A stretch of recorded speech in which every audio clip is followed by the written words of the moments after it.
एक समय की बात है, अयोध्या में भगवान राम थे तब। भगवान राम की उम्र उस समय लगभग 15 से 16 साल थी। भगवान राम सोचे कि क्यों न चलो अयोध्या को देखते हैं। अयोध्या में और किसी चीज़ को नहीं देखना, केवल नदी को देखना है। मौका मिला था और वो नदी देखने के लिए गए।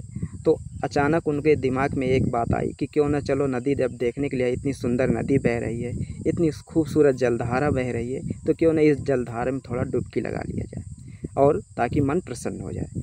गर्मी का सीज़न था, मई जून का महीना था, और भगवान राम सीधा गए नदी में स्नान करने लगे।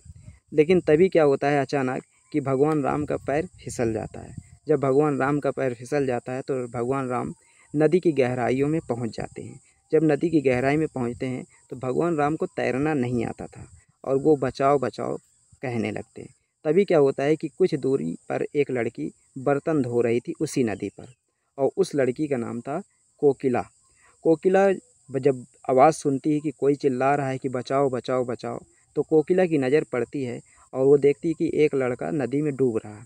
खैर कोकिला को तैरना आता था, क्योंकि कोकिला निषाद जात की थी, और निषाद जातियों का मेन काम ही होता है कि नदी के आसपास का रहना और मछली पकड़ना और नदी में विशेष रूप से काम करना। तो उस लड़की को तैरना आता था, और वो लड़की सीधा गई तैरते हुए भगवान राम को बचा लाई। लेकिन क्या था कि जैसे ही बचा कर लाती है तो भगवान राम पानी पी जाते हैं। वो आसपास के लोगों को बुलाती है, और बाद में ये पता चलता है कि ये राजा दशरथ के पुत्र बड़े हैं, राम हैं, और ये नदी में डूब रहे थे। जब ये लोगों को पता चलता है कि राजा दशरथ के पुत्र राम नदी में डूब रहे थे, तो बहुत सारे लोग और आ जाते हैं। फिर उसके बाद जब पानी निकाल जाता है, वैद्य हकीम आते हैं, इलाज करते हैं, राम सही हो जाते हैं। जब राम सही होते हैं तो राम के दिमाग में एक ही बात आई थी कि आखिर कौन लड़की थी वो जो मुझे बचाई। कुछ दिन बाद भगवान राम उसी लड़की की तलाश में फिर नदी के किनारे पहुंचते हैं। जब नदी किनारे पहुंचते हैं तो लक्ष्मण जी कहते हैं कि भैया आप कहाँ जा रहे हैं। तो वो ये कहते हैं कि आप यहीं रहिए, मैं आ रहा हूँ, फिर मैं बताऊँगा आपको। जैसे जाते हैं तो रोज़ाना की तरह वो लड़की शाम को बर्तन उसी नदी के तट पर ही धोती थी, और भगवान राम जाते हैं।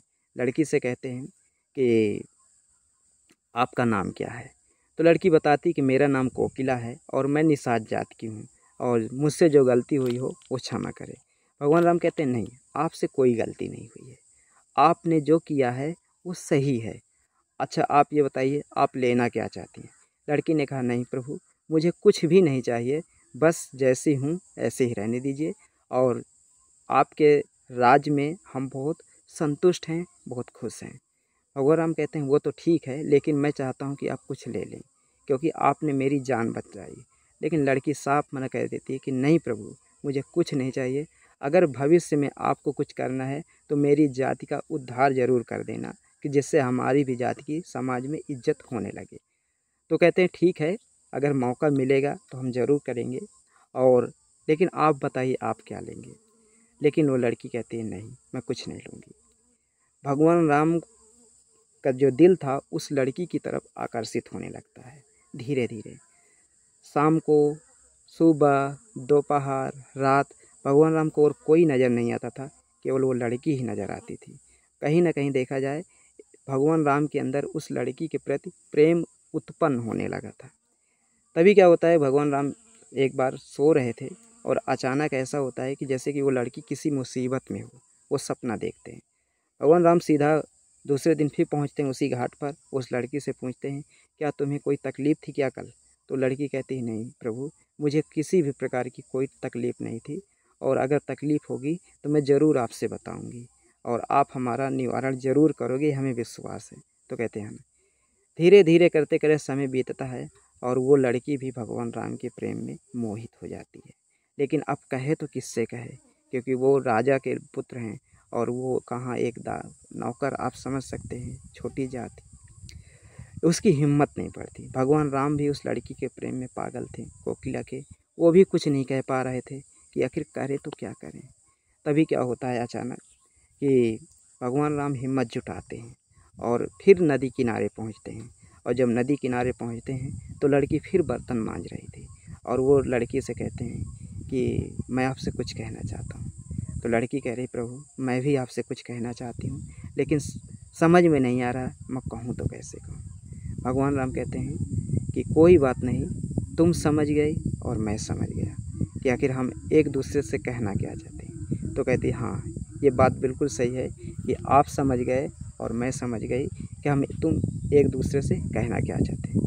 भगवान राम कहते हैं अगर भगवान चाहेगा तो ज़रूर हम एक दूसरे से मिलेंगे, और मैं विश्वास आपको दिलाता हूँ कि अगर समय अच्छा रहा तो आपने जो सपना देखा है वो सपना ज़रूर पूरा होगा। वो लड़की कहती है हमारी भी यही इच्छा है कि आप भी जो सपना देख रहे हैं वो सपना पूरा हो। और फिर भगवान राम चले आते हैं।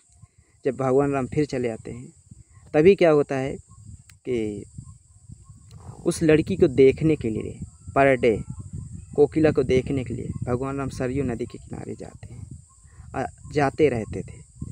तभी अचानक एक दिन ऐसा आता है कि वो लड़की नहीं मिलती है। भगवान राम जाते हैं, आसपास के लोगों से पूछते हैं कि आखिर वो लड़की गई कहाँ।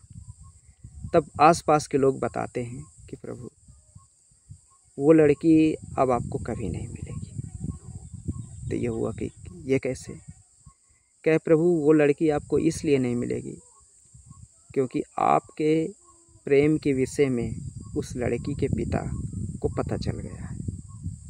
अब वो कैसे पता चला है ये कोई नहीं जानता। तो कह रहे हैं मैं उस लड़की के पिता से बात करूँगा। तो कहें देखिए आप बात करने से कोई फ़ायदा नहीं। तो कहते हैं क्यों? कहते हैं फ़ायदा इसलिए नहीं है क्योंकि वो लड़की अब इस दुनिया में नहीं है। वो लड़की के पिता ज़बरदस्ती अपनी ही कास्ट के किसी लड़के से उसकी शादी कराना चाहते थे, और वो लड़की अपनी जान दे दी है और वो अब आपसे नहीं मिल सकती। जब ये बात भगवान राम सुनते हैं तो भगवान राम के दिल को बहुत ठेस पहुंचती है और बहुत दुखी होते हैं। और उसी जगह भगवान राम कसम खाते हैं कि अगर मैं ये पहली बार मेरे साथ हुआ, अब दोबारा किसी के साथ ऐसा नहीं होगा। और भगवान राम कहते हैं अब मेरे लाइफ में अगर कोई आएगा तो मैं उसे निश्चित है कि वो प्यार दूंगा कि दुनिया याद रखेगी। और जिस तरह कोकिला मुझसे दूर चली गई है, लेकिन कोकिला हमेशा मेरे पास रहेगी। और कोकिला मुझे भूल सकती है लेकिन मैं कोकिला को भूल नहीं सकता। और जब माता सीता आती हैं राम जी के पास तो राम जी वही निभाते हैं जो कसम खाई थी। सीता जी से उतना ही प्रेम करते हैं जितना कि वो कोकिला से करते थे। दोस्तों कहानी आपको कैसी लगी? अच्छी लगी हो तो लाइक करें। धन्यवाद।